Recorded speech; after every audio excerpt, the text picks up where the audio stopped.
এই কেইদিন মানে গাইজ যিহে বৰষুণ পৰিছে মোৰ বসন্তীখন মানে গোটেই একেবাৰে বোকা হৈ আছেও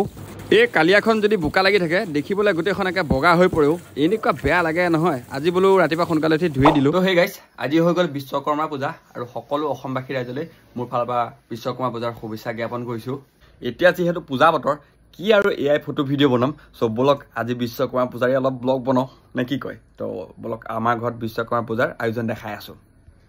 বিশ্বকৰ্মা পূজা বুলি নোৱাৰো কি বৰ বিশেষ তেনেকৈ পতা নাই বাৰু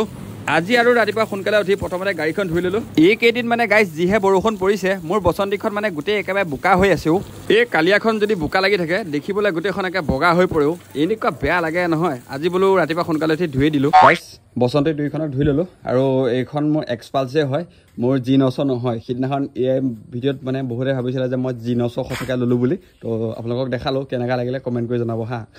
বসন্তীখনহে ধুলোঁ এতিয়া মই জল্দি গৈ পেলাই গাটো ধুই লওঁ মানে বসন্তীকেইখনক আজি পূজা কৰিব লাগে যে চ' এতিয়া গা পা ধুই ৰেডি হৈ গ'লোঁ গাইজ ফাইনেলি মই বসন্তীক একদম মালা চালা পিন্ধাই দিছোঁ আৰু পূজা অঁ মন্ত্ৰ এটা গাই দে বা মই আৰু এতিয়া আমাৰ লালপৰীখনকো অলপ পূজা কৰি দিওঁ আজিলৈ বাই